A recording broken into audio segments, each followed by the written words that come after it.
New Black Wall Street Book Club. Evan Jefferson, brother, much love. Educating, elevating, because in knowledge is the power and we'll never give it up. Literature's for the masses. Where to put your money down, now how to watch your assets. Yeah, uplifting others is a passion. My brother Evan, he will turn it into action. New Black Wall Street Book Club. You should come read with us. Yeah, we comprehend and discuss. If we all just come together, there's no limit for us. Here comes your host, New Black Wall Street. Evan, take it away. New Black Wall Street Book Club.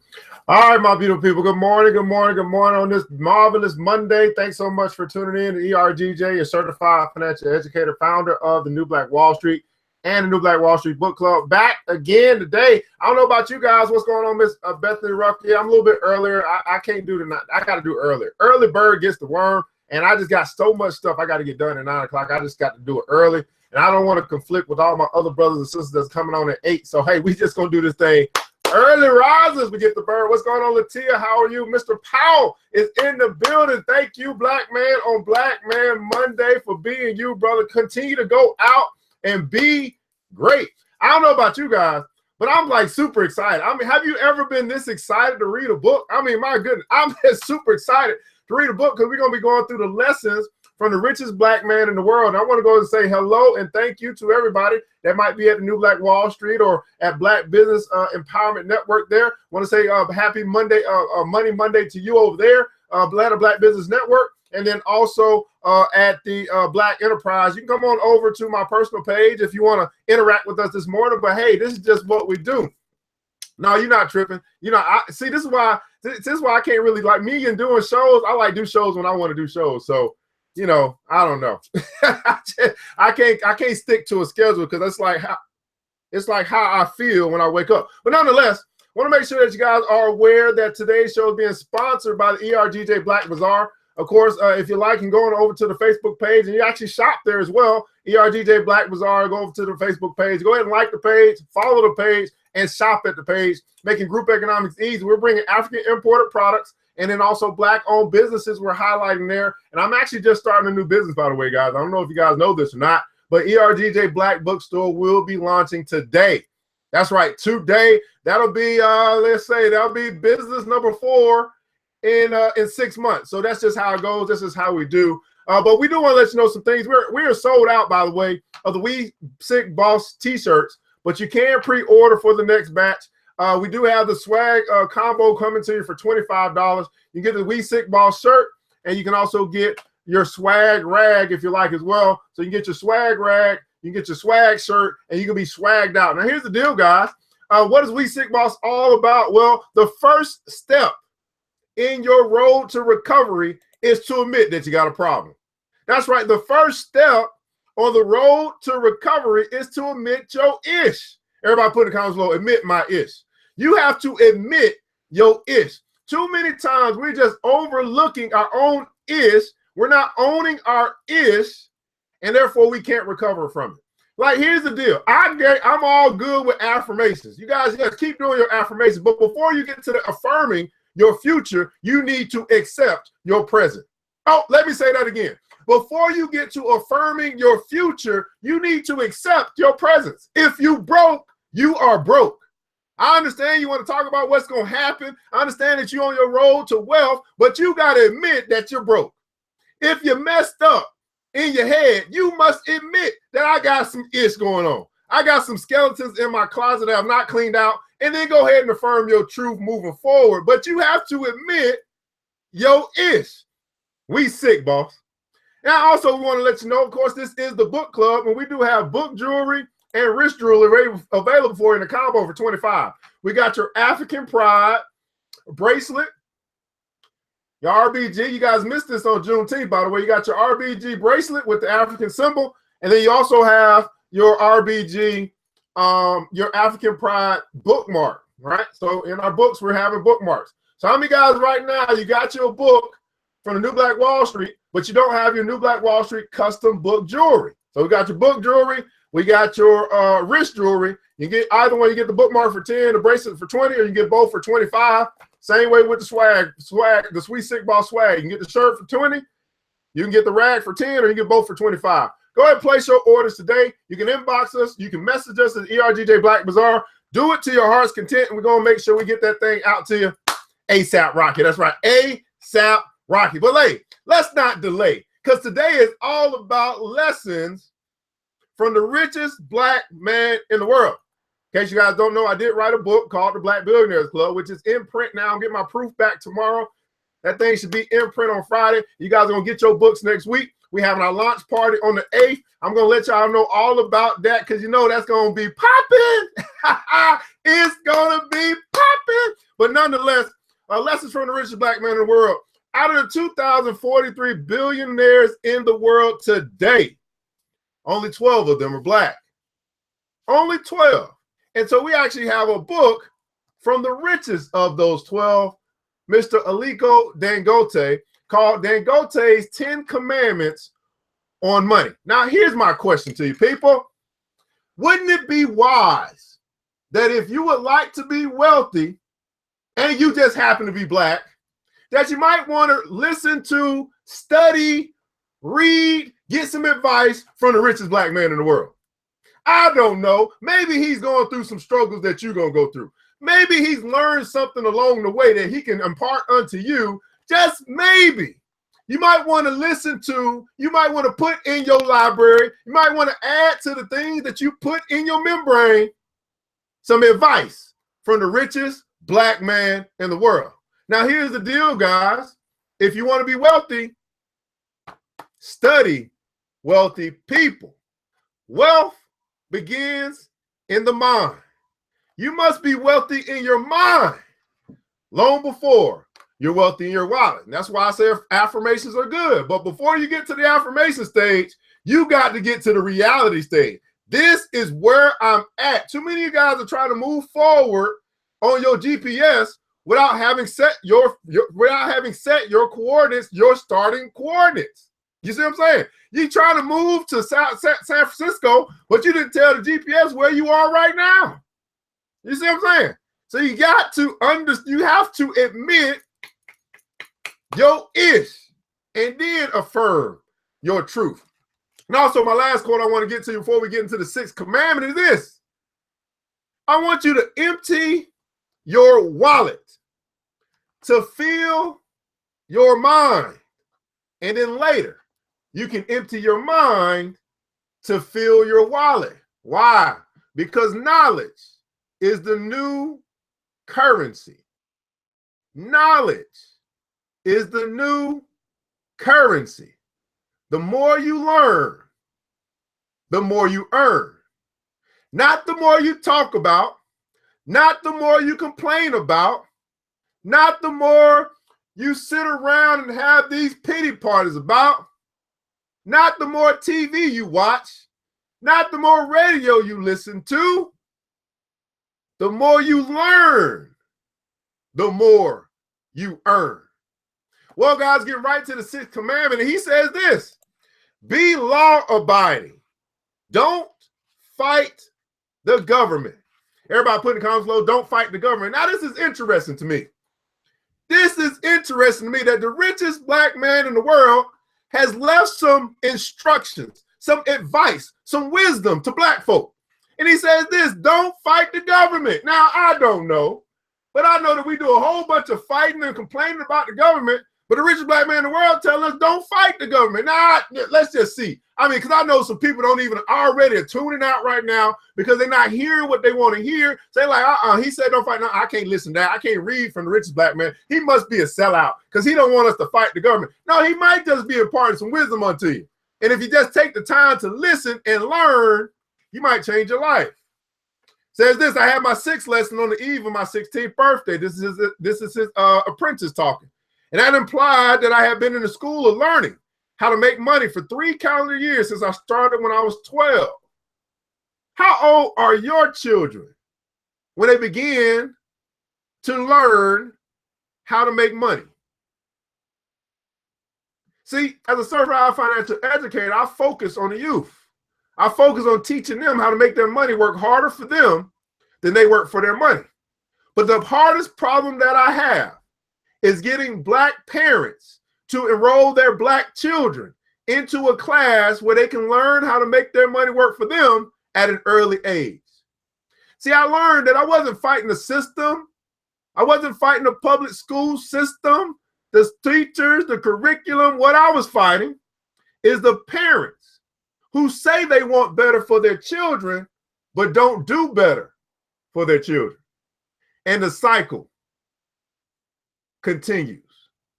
The poverty cycle continues. The generational curse continues because we say a whole lot. But when rubber meets the road, does your money, right, and your mouth align? Does your money and your mouth align? I don't know about you guys, but I learned that talk is cheap. All right, the spacing was deliberate because my teacher wanted me to put anything he taught me into practice and perfect it before I moved on to another stage. During the period, I was making a lot of money, and the money that I was making was also working hard to make more money for me. He's 16 years old talking about this. To put into practice, first 5 lessons from my teacher, I was doing short-time businesses and raking in a lot of money. It was not really that I did not have the capacity to go into big-time business, as I had built quite a large capital base, but my tender age was a very big constraint. There were so many things I could not do because of my age, like going into the Corporate Affairs Commission to register a limited liability company, going to bid for contracts for government and multinationals, even buying my own car. Anywhere I went to, they would politely turn me down with the kind words, "Thank you for your interest you have shown in our organization. We'd like to do business with you. Come back in 4 years' time." You ever been in a position where you wanted to be great at a young age and got turned down? Tell you you're not old enough to be great. I want you to know right now, and I want to make sure that you tell your children they are old enough to be great. Be great right now. Everybody put it in the comments below. Be great right now.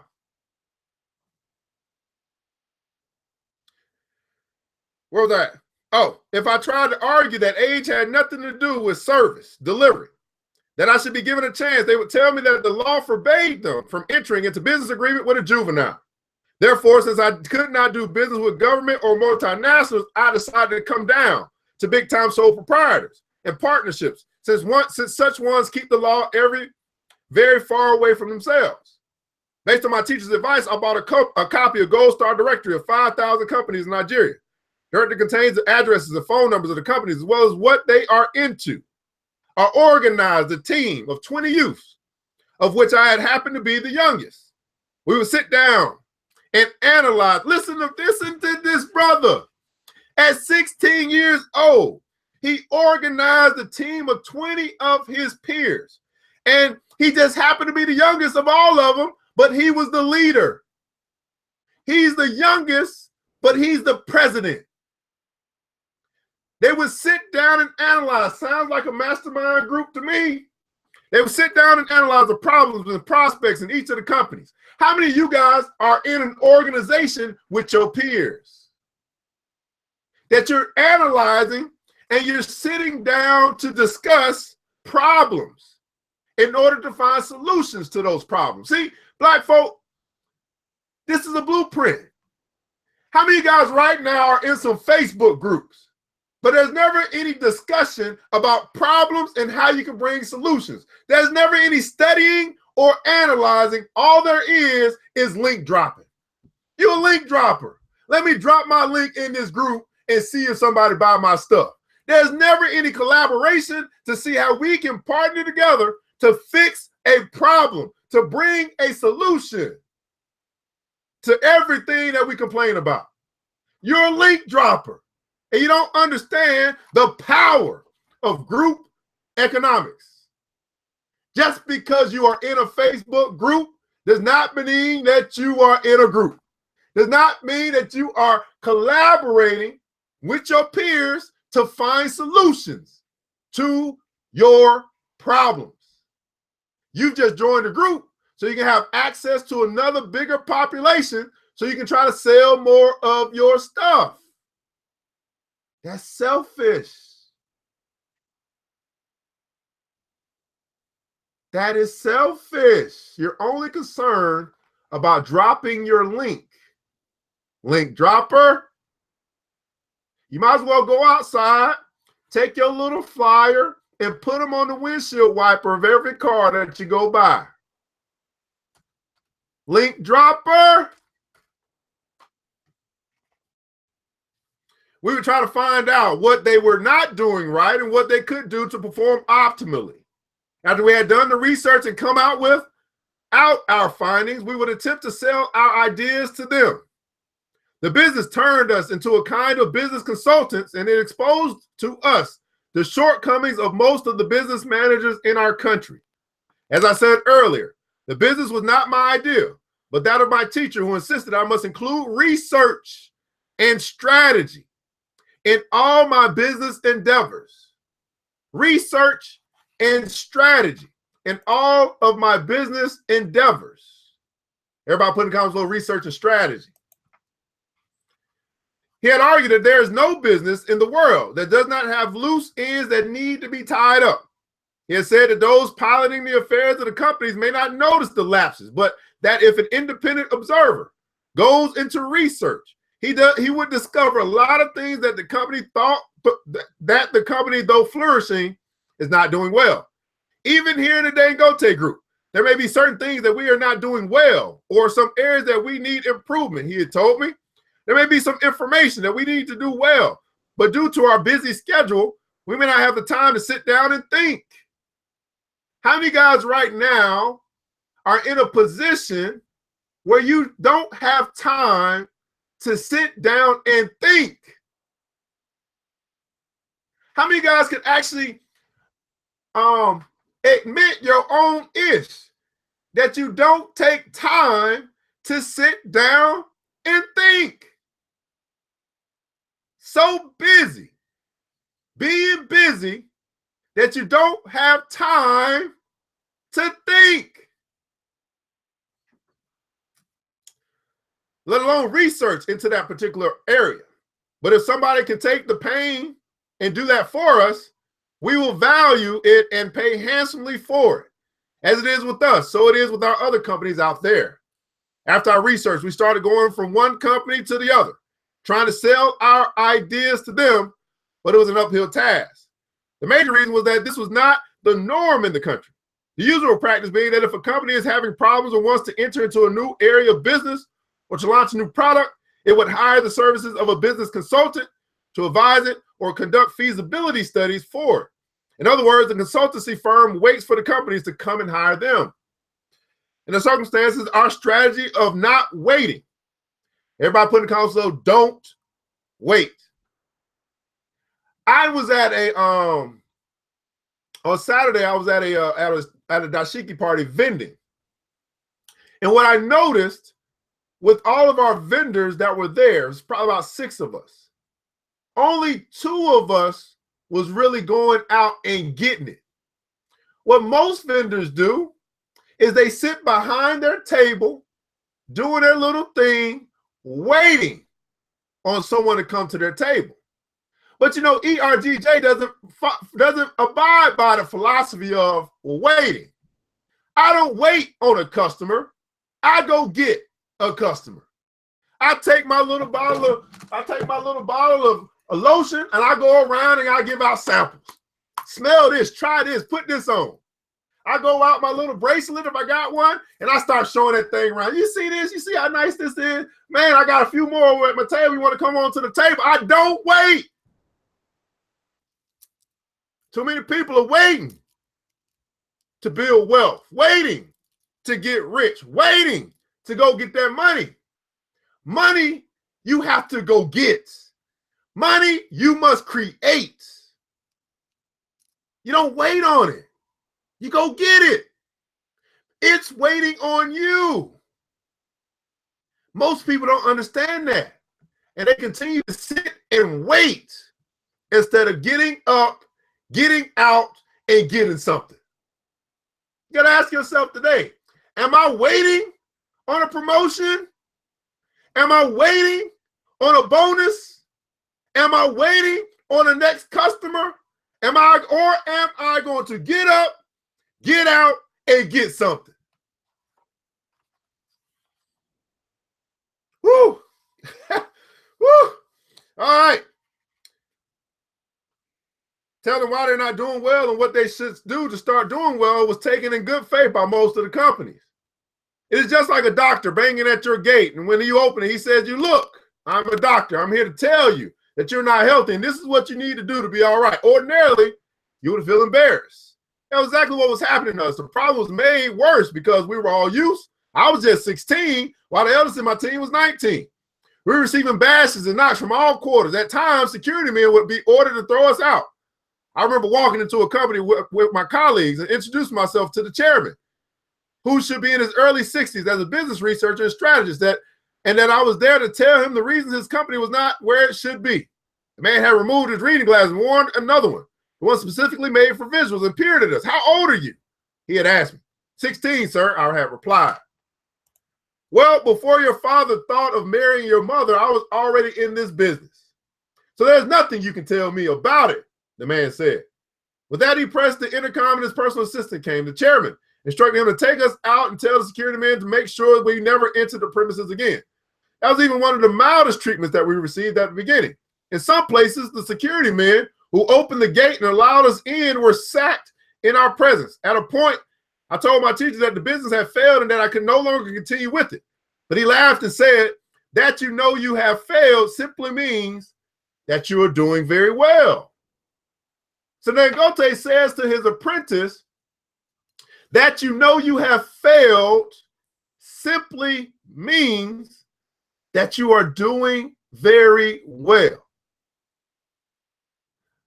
I want everybody to put this in the comments below. I may have failed, but I'm still doing very well. I may have failed, but I'm still doing very well. What do you mean, sir? I had to ask, confused. What else do you think is failure? He said, failure simply means learning to succeed. Failure simply means learning to succeed. You've almost completed the assignment. It remains just one more company and you will be through. I felt a burst of energy inside of me. Which company is that, sir? And where is it located? I asked excitedly while at the same time telling myself that I would give everything to quit this business. My teacher thought for a while. I have forgotten the name of the company, but it's down the road. He said he pointed the road down, had over 50 companies. My spirit fell. Since you can't remember, can you please take me there tomorrow morning, sir? I asked in a pleading tone. He shook his head saying, no, I can't. Just go down the road tomorrow morning. You will see it. They are even waiting for you. I became more confused. How could they be waiting for me when he knew neither the name of the company nor its exact location? I prodded for more information from him, but to no avail. And there and then I made a decision. First thing tomorrow morning, I would go down the road and knock on the gate of the first company I would see and come back to the house as I was convinced that they would throw me out. I already had a negative mindset. He felt defeated already because of his experience today. He already ready to quit. His mentor, the richest black man in the world, told him, go down this road tomorrow and you will find that company. He wanted all the details. The mentor is simply putting him through a lesson right now. Like, you don't stop yesterday, you keep going today. Matter of fact, it's 50 companies down this road. Why not knock on every one of these doors tomorrow? You got to keep going. You must be persistent.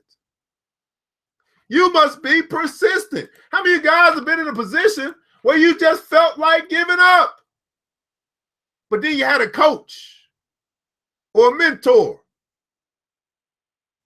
He told you what to do. Now the question is, how well do you take advice? Are you caught up in your own thoughts, your own we sick boss thoughts, to not take the advice of a well-to-do person in your life who's giving you the roadmap? Will you follow it? Or, I got to do me, baby. So, as I got to my room, I called the eldest of my team to come out the house the next morning. I decided to go with him because apart from looking much mature at 19, he also had a black belt holder in karate. Next morning, I was waiting in front of our gate when the taxi had brought him pulled up. He alighted and paid the driver. I briefed him on the discussion I had with my teacher the previous night. The heck is ending this morning, I told him. All we need to do is walk to the nearest company and knock on the gate. If we are allowed in, we will see the managing director and discuss our proposal with him. But if they refuse to allow us in, then the better. We will leave and go home. He is setting himself up. He is already ready to quit. You see this? But if they refuse to allow us in, then the better. He's saying it's better for them to refuse us than to accept us at this point. He is defeated before he even tries. I just want us to fulfill all righteousness. My teacher insisted that we should visit one more company. I would have called it quits last night if not for his insistence. We began to stroll down the road. We had all our proposals in a notepad. The first company that we saw was into the courier business. And at the gate were 3 athletic-looking security men from King's Guard Security Company. Fully aware of the reputation of the King's Guard owner, Chief Dele, I can't even say that word, Fahed Mirokan, a man who goes for nothing but the best, even if it requires his going into a joint venture to get that. Go nothing but for the best. Go, you hear this? Go nothing but for the best. Wow. Listen, I got to start. Nothing but the best. Everybody put it in the comments. Listen, as you are in business or even in your personal life, ask yourself, as you look at your circle of influence, you look at your peers, you look at your business partners, is your network filled with nothing but the best? Your network right now, the people you hang out with, the people that you talk to that might influence you, the people that help you make decisions, the people that you go into business with and partner with, is it filled, your network right now, filled with nothing but the best? See, people have a problem with ERGJ because I have standards that I only deal with dope. If you ain't dope, you ain't in my crew. If you are nothing but the best, I don't hang out with you. I want nothing but the best for my life, and I realize that my network has a lot to do with how great I can become. Nothing but the best. Do you have low standards?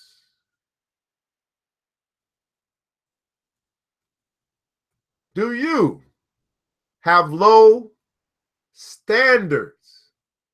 See, when I say something like, you know what? If you can't say hello, good morning, or good evening, when you inbox me on Facebook, you get blocked. Why? Because I have high standards. It's called etiquette. If you cannot show any courtesy, I can't deal with you. Now, of course, I've got something called allowance. People might, oh, I didn't even realize that. My apologies, we good. But there are some people who just don't get it. You see, what are your standards? Who are you letting into your life? I'm trying to let you know nothing but the best. Look at the timeline right now. Look at the timeline right now. When I scroll down our timeline, I see Knowles, I see Minetta Hare, I see Bethany Rucker. I don't see nothing but the best in my timeline. I started deleting, I started unfollowing, I started blocking anybody that I saw that was nothing but the best. So now my timeline is filled with nothing but movers and shakers. You see? Nothing but the best. What standards do you hold and allow to come into your life and influence you one way or the other? Is it nothing but the best? I told my colleague that we should knock on the gate and go in if somebody opened and welcomed us, but we would simply go home if the reverse was the case. He agreed and would bang 5 times on the steel gate without a response. We turned to go home. We had walked about 30 meters away from the gate when we heard a male voice behind us. We turned and saw a man standing at the gate of the company and beckoned us to come back. My colleague and I used some seconds to debate whether we should go back or not. My position was that we should go home, but my colleague had a contrary view. He insisted that since somebody had opened the gate, we should go back even if just to fulfill all righteousness. I reluctantly agreed, and we walked back to the company. The man who was calling us was in his late 50s. His eyes seemed as if he had just woken up from sleep. I told myself that he could be the gatekeeper, though he looked too well dressed and well fed to be one. But who else opens and closes the gate if not the gatekeeper? Good morning, sir. I started. We want to see. Come in first, he cut me short and opened his gate wider for us to enter. He went in and he locked it behind us. He then walked past us and began to lead the way. My colleague glanced at me with a nod in the head indicating we should follow him. Large space occupied by the company suggested that it must have done well in the past, but at the moment, nothing seemed to be happening there. In the car park that could contain well over 20 cars were 5 grounded vehicles. We followed him into an office where he sat on an old revolving chair and asked us to sit down on the 2 chairs that were facing him with a very big office table separating us from him. I looked around the office. Every piece of furniture there was old and dusty. May I know who you are? He asked after we settled down. His voice was calm. I was taken aback by his questions and I felt that he ought to have asked us the question at the gate before taking us more than 60 meters to his office. I'm Mike and my colleague is Dele. We are business consultants and strategists, I replied. My mind told me that the man might have been lonely and needed company. What exactly do you do? He asked. Well, we study ailing businesses to know why they're not doing well and then offer tips on what should be done to bring them back on track, I replied. What kind of business? Any kind of business, I replied confidently. How many businesses do you have to your credit? Now he's asking about the portfolio. I'd expected the question to deflate me, but strangely it didn't. I still felt strong. None, sir. We are new. I replied, watching him closely, noticed that his face was contorted with disappointment, which means you are looking for a business to experiment with, he asked, his voice rising. No, sir. I said, matter of factly, still exuding confidence, since we started this business, nobody has given us the opportunity to discuss this far. We've always been dismissed after introduction. The word experiment is not exactly correct, sir. We're looking for businesses to turn around. We have been researching on the 5,000 major companies in the country, their problems and prospects, coupled with the lessons that I've received from my teacher. We are equipped with what it takes to put any company on path to profit. Listen. Woo! Listen. Even though you may be a startup, even though you may just be getting going in your business, even though you don't have one client, what can propel and back you up as far as validity is concerned is your research. What do you know? See, people will pay for what you know because knowledge is the new currency. They had done their research, and now the research that they had done, 5,000 companies they have looked into, they've researched, they took their look at their problems, they look at their prospects, they got lessons from their billionaire mentor. They are equipped with what it takes to put any company on path to profit. My question to you, black man, black woman, black business owner, when you get hit with an obstacle like this, and the person that's in front of you is your prospect, and they hit you with that question that can break you down because maybe you don't have the experience, are you ready to rebut that obstacle, rebut that question with confidence because you have your research? See, this is how you turn the position in the negotiation. This is how you turn your position from poverty to power. This is how you go to power, because you've done your research.